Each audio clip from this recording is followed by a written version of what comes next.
So Srimad Bhagavad Gita, popularly known as Gita, it's a very small portion in the Mahabharata. When the entire Mahabharata has 100,000 verses, so in that, the most important portion containing 700 verses is called the Gita, Srimad Bhagavad Gita. It comes in the Bhishma Parva. Now many people think that Gita, placing it like anyone would expect, that the Gita should have been there right before the war began, in the Yuddha Parva. Right? Because it was spoken to Arjuna just before the war began. But the Gita portion one finds in Bhishma Parva.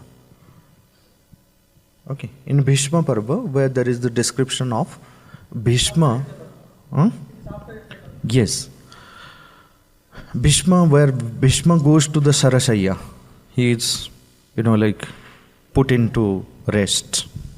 After that, the Gita is there in the Mahabharata.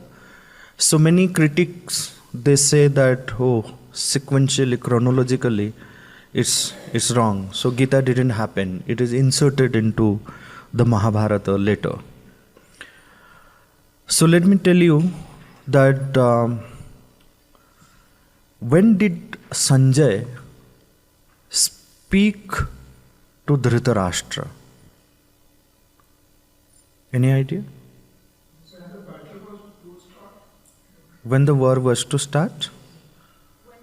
He was giving a live telecast? No. This is where our understanding is wrong. Sanjay was not there with Dhritarashtra when the war began. Because he was given the power by Vyasa that he could move in and through the battlefield and see what is happening. And no weapon will touch him. He was given that vision, given that power, so then he could move in and through and see entirely what is happening. Be the eyewitness to everything. Now when Bhishma, after 10 days, when Bhishma was put into Sarasaya, he returned to Dhritarashtra. Then he narrates what happened. That is why in the first verse of the Gita you find Dharma Kshetre, Dhritarashtra is asking to Sanjaya in past tense. He said, Dharma Kshetre, Kurukshetre, Samaveta, Yayutsava, Mamaka, Pandavaschaiva, Kim Akurvata. What did they do? He is not asking what they are doing. It's a past form. Kim Akurvata Sanjaya. What did they do? After the war is over, on the 10th day, he comes back after Bhishma goes to Sarasaya. So because that was, because Dhritarashtra wanted to know what was happening. Because he was blind, he can't go, he can't see, he can't participate. So that's why Vyasa told Dhritarashtra that don't worry, I will. So there is both. That anybody can do. In the war, I'm telling you what is. In the war, he could go anywhere, listen to anyone. Yeah, the question is. Wait. He can see the future, he can see what's happening in India, and all that stuff. And simultaneously. Why he was given that vision? He was generally known to have that vision of seeing. Not known to have. Only for a particular period he was given that power. Why Vyasa? It is not a default power with Sanjay. So he was specifically given that power for this purpose, so then he becomes an eyewitness to all that is happening in the war and then come back and report it to Dhritarashtra for that purpose. And he didn't do a live telecast or a daily report. So he came back after 10 days because that was something, Bhishma Sarasaya was something intolerable for him. So he couldn't bear after that, so he came back and reported. Live telecast. Yes. No. No. So that is why it comes in the Bhishma Parva. After Bhishma goes to Sarasaya, he comes to the palace and then tells Dhritarashtra. This is one major question which comes with regard to the placement of the Gita in the Mahabharata. Right? Vishnu Sahasranam written during Bhishma's. Yeah, that's a part of the Bhishma thing. During Bhishma's life, when he was in Sarasaya. Yes. So now, coming back to the importance of the Gita. So first we come to know that the Gita, when Sanjay spoke to Dhritarashtra, it was not right from the beginning. He spoke to him, he came back to the palace from the battlefield on the 10th day and then reported it to Dhritarashtra. What happened? What happened in the last 10 days? Now the importance of the Gita, Krishna, Sri Aurobindo says very beautifully in his essays on the Gita, which is, like the only commentary that brings out the spirit of the Gita. So he says 3 necessary things one has to know before one enters into the Gita. The first thing is the situation. In which situation the Gita emerged? Did it emerge in the Himalaya, where all the rishis, sadhus, saints are sitting in meditation, or Krishna and Arjuna sitting in meditation, Krishna the Guru and Arjuna the disciple, he is revealing some deeper realizations? No, it didn't happen in any Himalayan cave. It didn't happen in the solitude of the forest. It happened right in the middle of the battlefield. The situation was intense. So one needs to know that a scripture is given to us in an intense situation where difficulties and difficulties and difficulties and challenges and challenges. And each difficulty, each challenge is a human challenge. Is a challenge of mind, is a challenge of use, is a challenge of everyone. And this is where the Guru brings a solution to the human problems. All the human problems. The problem that happened in the battlefield, what happened to Arjuna, he is the one and only instrument through which Krishna is fighting against adharma to establish dharma. Now that prominent instrument now becomes nervous and gives up his weapon and sits down, collapsed, shivering,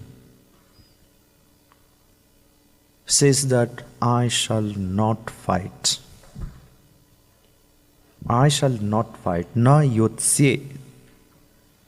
Na yotsye is the beginning of the Gita. That's what forces Krishna to give him this teaching. Na yotsye.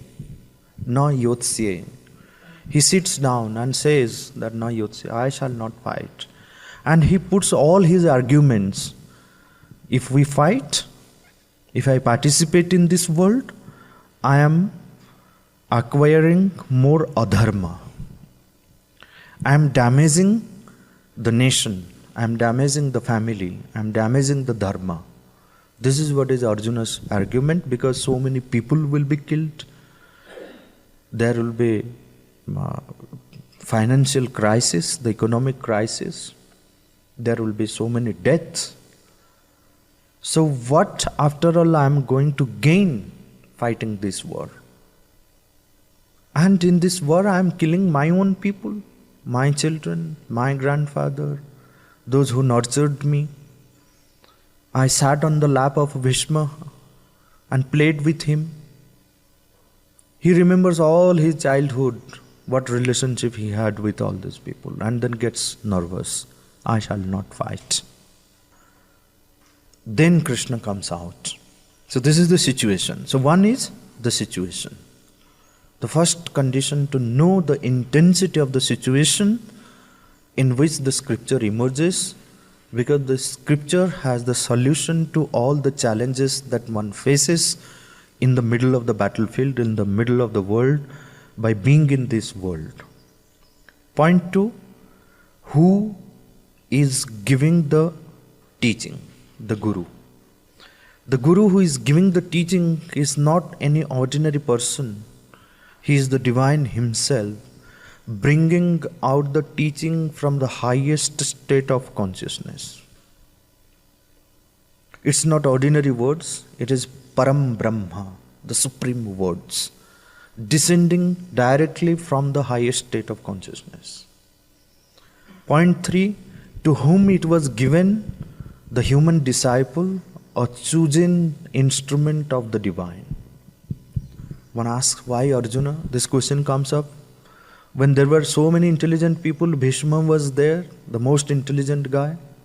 Yudhishthira was there. There were so many other intellectuals, wise people. Why Arjuna was chosen to be the instrument for this teaching? The divine instrument, it doesn't need wisdom. It needs that openness, that frankness, straightforward relationship with the divine. And this is what the word Arjuna means. Why he is called Arjuna? He has so many names. In the Gita itself we find 22 names of Arjuna. He is sometimes called Gudakesha, Dhananjaya, Partha, Parantapa, Bharatarshabha, Bharata, Bharata, Arjuna, Kaunteya, so many names. But Arjuna, so the very word Arjuna comes from the root sound Ruju. Ruj means straight. It refers to the ray. So when you look at any ray, there is no curve in any ray. It's straight. So that's why a ray of light is called Arjuna. Straightforwardness, frankness is the meaning of Arjuna. So the ray of light stands for Shiva. The ray of light stands for Shiva. Stands for? Shiva. It stands for Shiva also. So Arjuna means light, Arjuna means sattva, Arjuna means pure, Arjuna means strength, Arjuna means straightforward, Arjuna means open, frank, upright. So this is what is the greatest divine quality in a human being, that one is open to the divine. One who is open to the divine completely is chosen by the divine as the instrument through which the divine force will work. If someone is not open, not frank, not simple, not straightforward, not upright, the divine force will not work because we are bound by so many limitations. So Arjuna was chosen, rightly chosen by, and there are many stories. And Arjuna also throughout choose the divine. There's a beautiful saying by the mother, he who chooses the divine is chosen by the divine. And we know the story of Arjuna and Duryodhan. When Krishna placed this challenge before both Arjuna and Duryodhan, so he said, on one side, I am alone, without weapon, because he decided not to hold weapon and kill anyone. On another side, my huge army.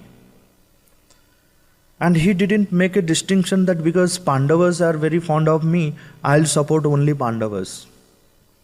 He says, Kauravas are also me. I'll also support Kauravas. But I divide myself into two. I cannot support in this way. On one side I keep myself. On one side I keep my huge army. Choose between these two. Option. The choice he gave to Arjuna and Duryodhan. That you choose. Duryodhan thought, what do I do with Krishna? He is alone and he has decided not to take weapon.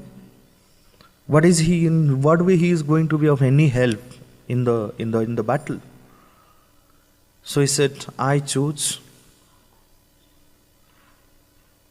So Arjuna said, yes, fine with me. I need only Krishna. He who chooses the divine is chosen by the divine. And once the divine chooses, he holds the hand forever. Any adversity, anything, the divine just picks and then brings back. He says, Name Bhakta Pranasyati. What an assurance. What an assurance. Name Bhakta Pranasyati. No damage will happen to my Bhakta. Whoever is open to me, has intense devotion to me, will never perish. Pranasyati. So the chosen human disciple on one side, the divine teacher on another side, and there is an intense situation, and the Gita emerges. And Sri Krishna himself says, when I had narrated this story to you on the first day, when Arjuna asked him after a long time, that can you repeat those words to me again? So he said, no, not possible. Because when I was giving you the Gita in the battlefield, I was not this Krishna. I was not the Giridhari Krishna, Vansidhari Krishna, Govardhandhari Krishna or your Sakha. I was the Krishna united with the highest state of consciousness. And I brought down the words from that level and gave it to you. Param hi Brahma Kathitam Yoga Yuktena Tanmaya. This is the importance of the Gita. And after that, at another place, Krishna says, Gita me hridayam partha. Gita is very dear to my heart. Krishna himself says to Arjuna, Gita me hridayam is very dear to my heart, very heart of mine. If anyone wants to enter into the heart of Krishna, read Gita. Tanmaya means like I became Tatmaya, I became that. Yes, you just lose yourself to that state of consciousness. So losing oneself into something is Tanmayata. So Gita me hridayam partha. Gita is very dear, my very heart. Read Gita, so that's why the tradition says Gita, Sugita, Kartavya, Kimanne Shastra Vistare. Why do you think of any other Shastra? Come and read the Gita intensely, and all Shastras are there. Sarvopanishado Gavah. It says, so Gita itself is the Upanishad, the Rahasya Vidya. That's why when you read the Gita, at the end of each chapter it says, Iti Srimad Bhagavad Gita Su Upanishadsu. Upanishadsu in plural. Because it's the essence of all the Upanishadic teaching. Upanishads. Gita Su Upanishadsu. In all the Upanishads. This itself, so that is why the word Gita is feminine. Because the word Upanishad is feminine. G-I-T or G-E-E-T? G-E-E-T-A or G-I-T-A doesn't, but it is long. Gita. You can put a mark. Gita. So for convenience we can put double E, Gita, or with a mark, bar above the I, Gita. So it's feminine. So, see the Vidya, yesterday I think we were talking about the feminine leadership. So all the, true leaders carry more feminine quality. The real Vidya is feminine. You look at all these words, Vidya, Shakti, Dhruti, Kshama, all the values, the words which represent those deeper values are all feminine words. They have to develop those feminine quality in them. They have to they have to develop the feminine quality, not dance like Radhema. Energy, the quality. One has to develop kshama. Like in the Gita itself, we will see kshama, dhriti, vidya, smriti, all these qualities, tough qualities, divine qualities, are feminine. Huh? Dhriti means perseverance. This concept of Arjuna Nareshwara, is that some linkage to that one? Yeah, one has to be both. Or the yin and the yang energy of the Chinese? Yeah, yes. It's a very powerful concept. It's not this or that. The man trying to become woman or woman trying to become man. No. It is the... Yes. So, it says, Sarvopanishado Gava.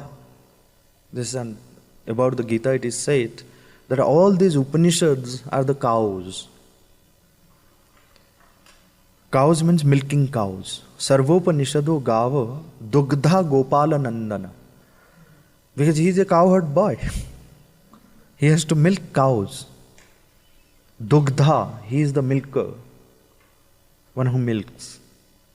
Dugdha Gopala Nandana Krishna. And the cow will not give milk without a calf.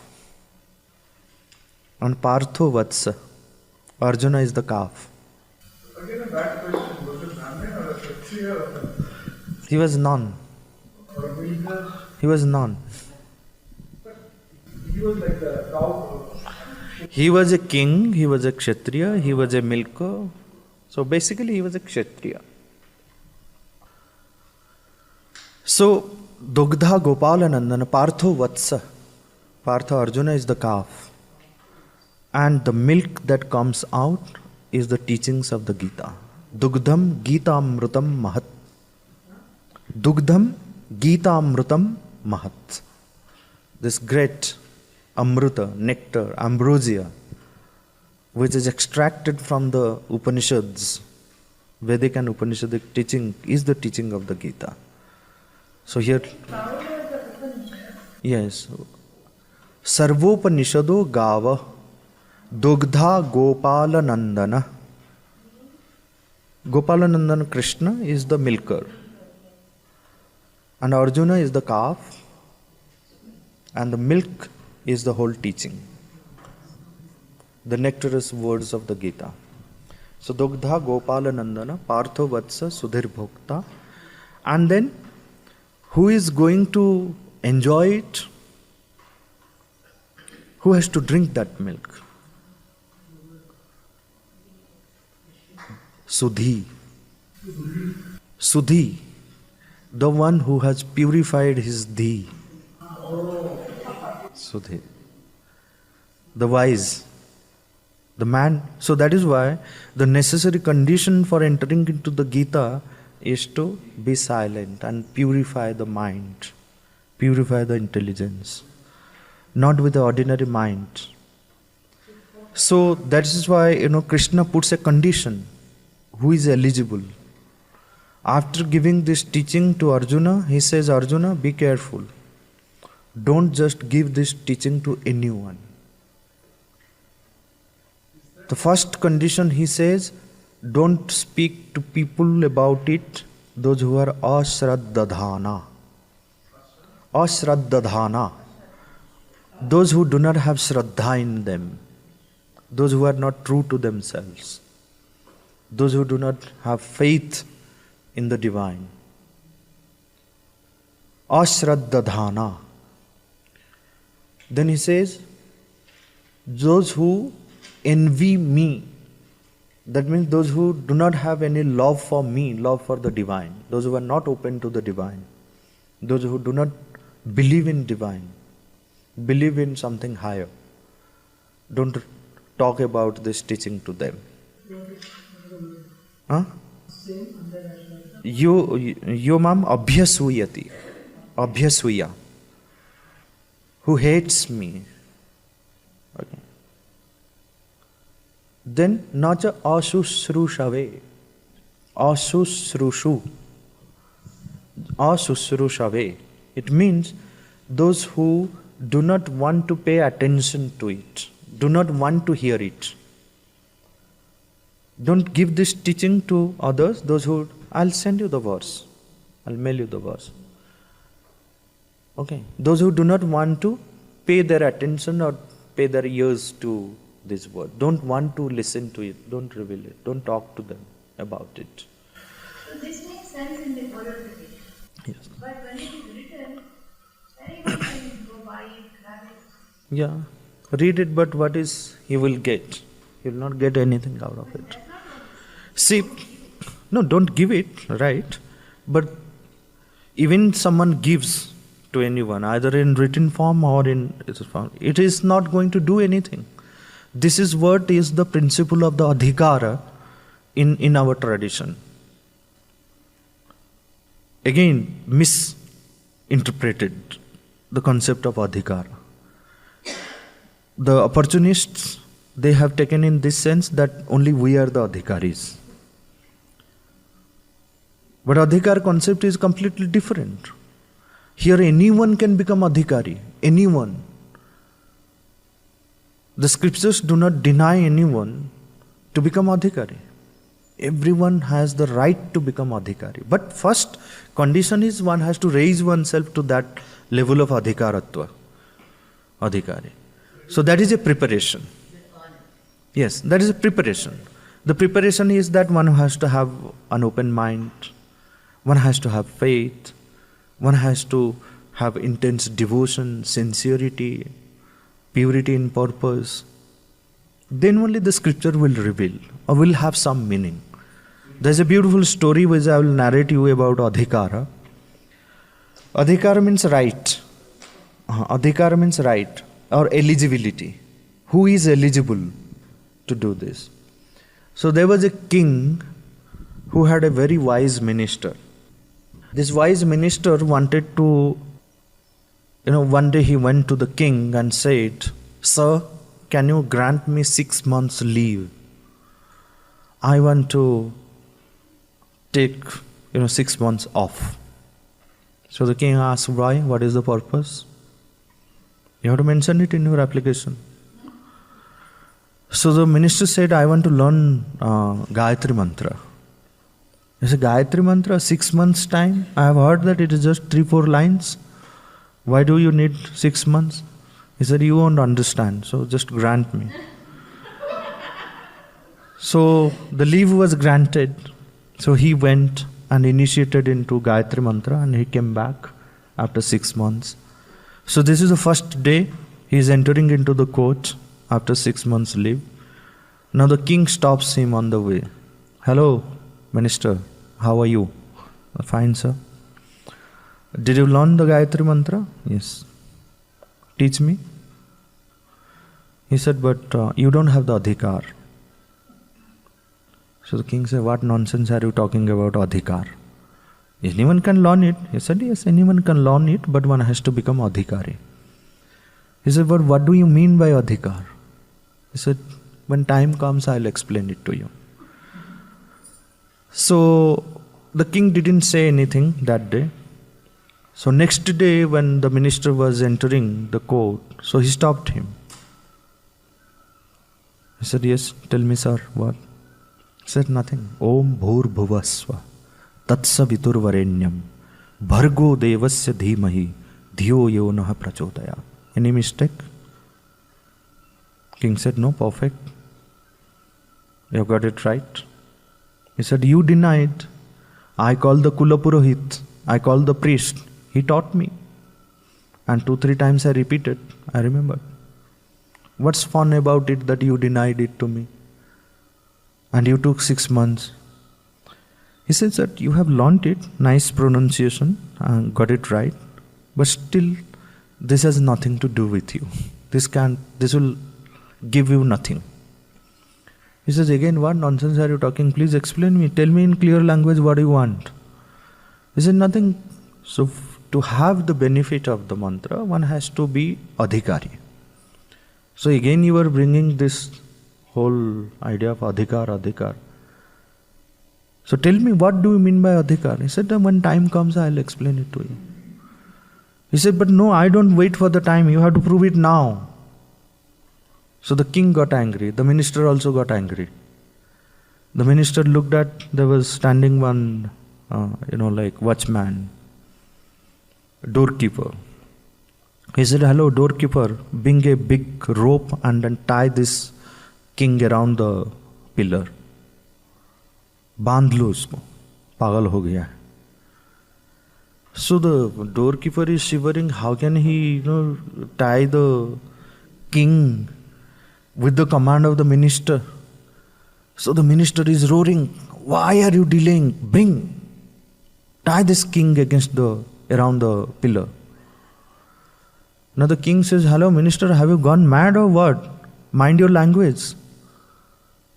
What are you saying? So the minister went on roaring and telling the doorkeeper. Now the king got extremely angry. He turned his gaze towards the doorkeeper and said, doorkeeper, first bring the rope and tie this man around the pillar. And he went and immediately brought and then tied the minister.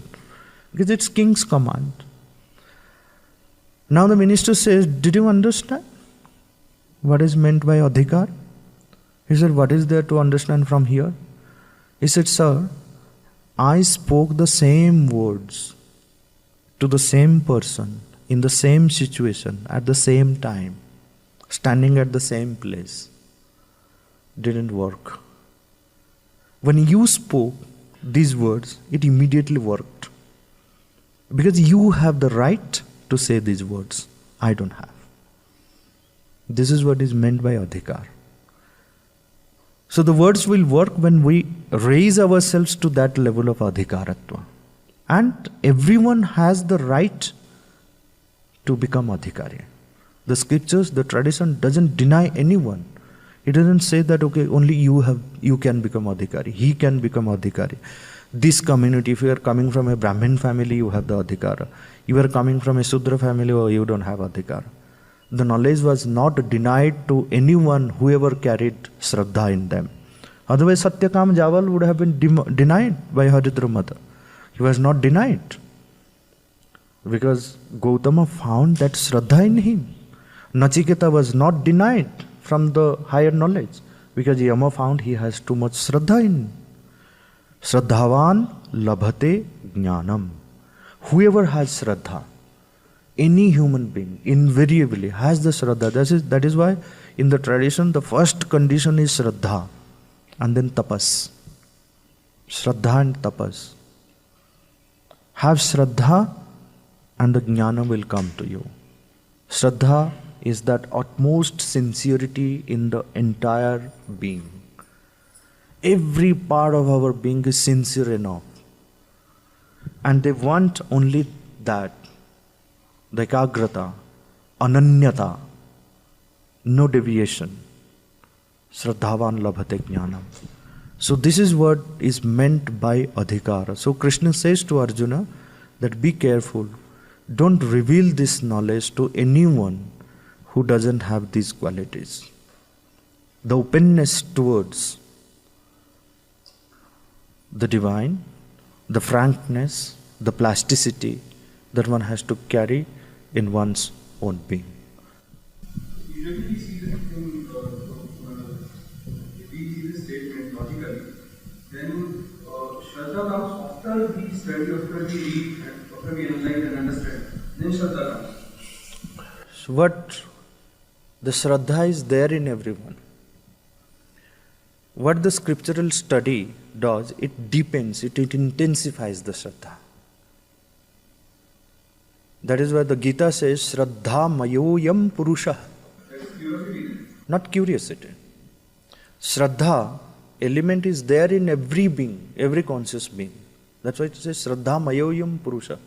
Yo yat Shraddha sa eva sa. You are that much depending upon the Shraddha that you carry in you. Intensity of Shraddha. So one can intensify and widen it and heighten it. But it is there in potential, in seed form in every conscious being.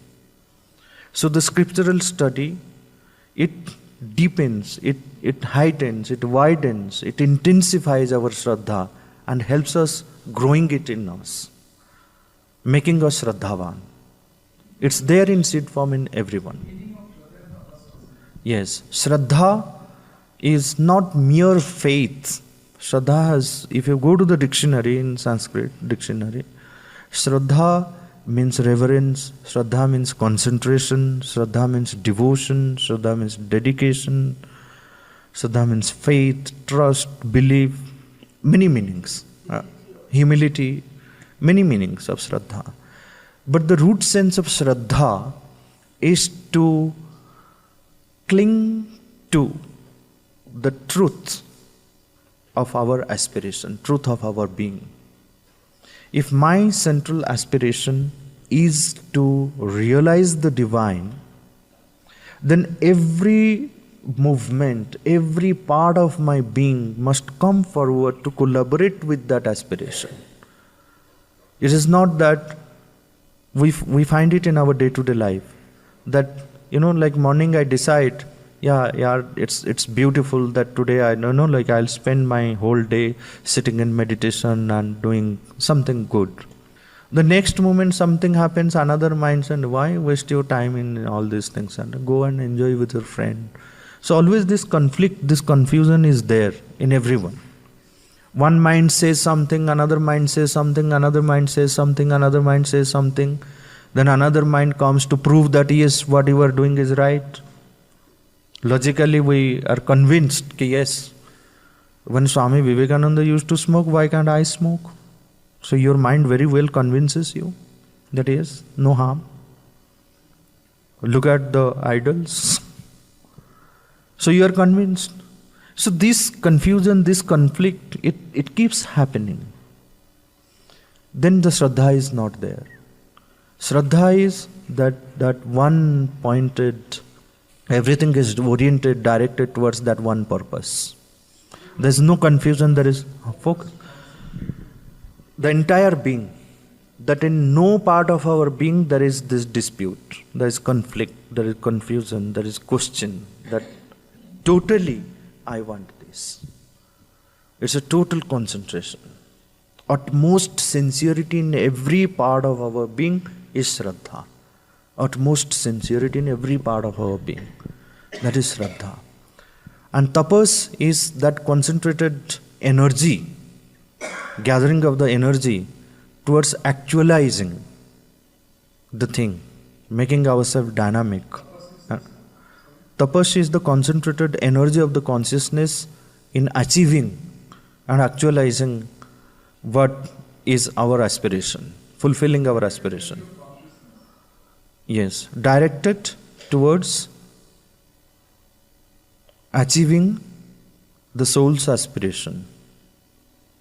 So when you talk about Shraddha, there seems to be also some sense of sustained reverence, sustained... Yeah, that's it. Yes. Then when you are coming to tapas, is it the same meaning of sustained effort? It is there, but Shraddha is something, like it is there as the support. It doesn't raise question, it doesn't raise conflict. But tapas is actualizing the matter, making everything. Is the working out. It's not just an intent, but bringing it into action. Action is tapas. The purpose of tapas is that. So that is why one who actualizes the thing and puts everything into action is called the tapasvi. Tapasvi. So we raise ourselves to become Shraddhavan, to become tapasvi, to keep ourselves open to the divine force. These are the conditions to make ourselves eligible for the attainment of the higher knowledge. So we are clear about these first conditions and what is our work before we study the scriptures. Then I think we'll spend the next 2 sessions on the content of the Gita, how it is going to help us in our day-to-day life and how do we put into practice the teaching of the Gita. Okay. So till then, if you have any question, anything, we can discuss about it. Now that we have finished, I'm asking you. Yes. Last question. Sadhyavan lavate jnana. Shraddhavan. Sadhyavan lavate. Here everywhere, in all the scriptures I have seen, it is all va, not the. All the divine attributes are all feminine. So it gives me a sense that the feminine within us already has them. Yes. So that is why it is all very masculine, so that the See, look here, the word Shraddha itself is feminine. is very feminine. But Okay. Now it is like we use the word like, man has to grow. When we say the man has to grow, it includes the humanity. It is not that, oh, you said man has to grow, what about woman? We don't raise this question. Okay. So it is the mankind. So there it is taken in the jati, not in the vyakti. So that is why that one gender, it's beyond gender actually. It takes the jati. But since you have to put it in words, you have to put it in either of it. Yeah. I'm also curious, when erstwhile Congress formed its symbol of the cow and the calf, maybe they got the Gita thing in this. Possible. Cow running the That was because the cow was the mother and the regional parties were the calves. I mean, what you are saying is interesting because we have goddesses, but in the two epics, which are the most, what should I say, the substantial epics of India, both the highest are male forms. Yeah, that is true, but then Rama had to worship Durga to get the power, to kill Ravana. In the human form, it is the male. No, even the male form, but without the Shakti, worship, Upasana, one doesn't get the real strength. So the Shakti Upasana is given prominence. So Ravana had to do Durga Puja and Rama also had to do Durga.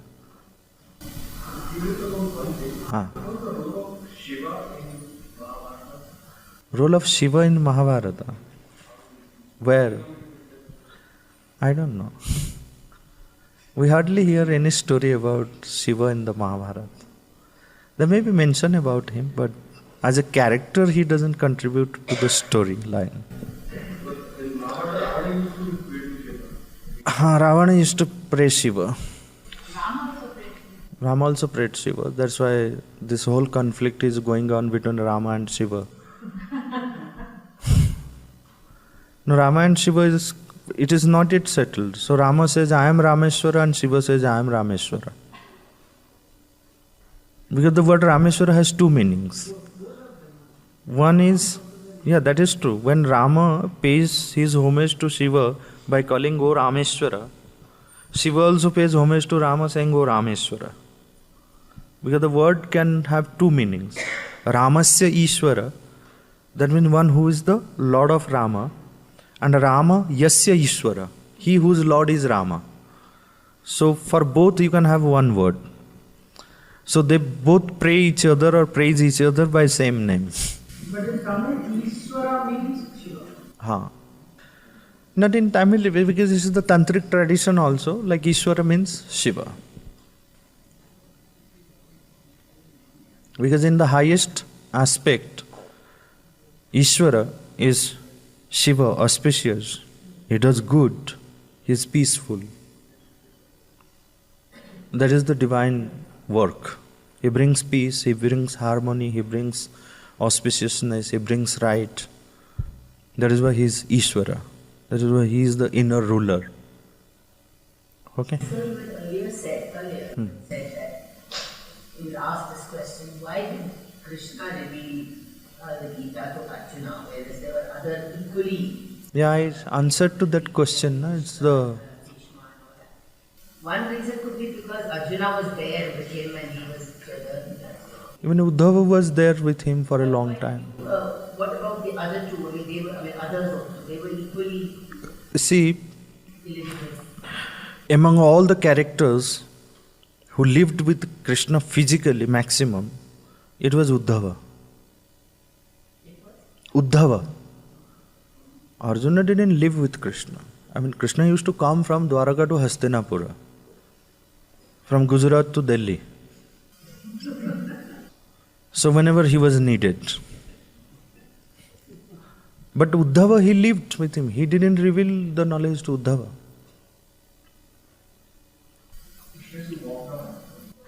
No, they had their chariots. What about Uddhava Gita? Bhagavad Gita is there, but it is not the teaching that was given to Arjuna with the same intensity he gave it to Uddhava. There is Ashtavakra Gita, there are so many Gitas within the Gita itself. There is Hansa Gita, Bhishma Gita, Uddhava Gita, Ashtavakra Gita, so many Gitas. Around 15 Gita, where one gets, like intensity of the deeper teachings, higher teachings, is there in the Mahabharata. But Srimad Bhagavad Gita stands at the apex. Uddhava was his friend, one of the Yadavas, who was born and brought up in Gopapura, one of his classmates. They used to play together, they used to live together. So born and brought up where? Gopapura, Vrindavan, on the way to Agra. Yes. So Tulsidas picked up Valmiki Ramayana. Not picked up. It was again, he knew about Valmiki Ramayana, but he didn't pick up and then translate it. It was again a revelation to Tulsidas. Yes. But it was written in his Shraddha. Yes. And Mahabharata has not been turned into like so many. There are so many adaptations in the yes, many regional versions. Each region has its own Mahabharata. Stands out like Tulsidas. No. No. And people have written it in See, Mahabharata didn't play that popular role because it is, again a different mindset was created because Mahabharata, the central aspect of the Mahabharata became war and fight. That's why people didn't want to talk about it at home. People don't want to keep the whole set of the Mahabharata at home, do the Parayanam of Mahabharata at home. So Ramayanam in that way was, like a part of the integral part of the life of people here. Because there you had this, like the love between brother and brother, how to lead a happy family. So Ramayana was given that respect. Mahabharata is no, bhai Mahabharata rakho to fir jhagda jati hoga. बिना महाभारत की भी महाभारत हो जाता है तो but when it comes to the scripture they don't want to keep. But even the Bhagavad Gita section has anybody written in verse in their own languages? Yeah, there are many. There are many in almost all languages. You have got Bhagavad Gita in poetic translation. This is the one book next to Bible, you can say, is translated into almost all languages. Yeah. 24 hours Sanskrit radio, which I have been operating for last 5 years. So it is world's one and only Sanskrit radio. So the link to that radio is there, called Divya Vani Sanskrit Radio. And then you get the link to our major work, which is my mission is to bring Sanskrit to every child of India. So for that a Sanskrit Bala Sahitya Parishad which is created. So you get the details about all our activities related to children. So that is Sanskrit Bala. So these 4 links you will get from the bottom. This is the thing. And if you want to download the apps for the Gita and the Upanishads, so go to in the App Store, whether iOS or Android, Vande Mataram Library. You go to Vande Mataram Library and there you find Gita and Upanishads. Now we are working on the Vedas and the Devi Mahatmyam and few other texts. So slowly we will be uploading here. So that's all as announcement. So we take a break.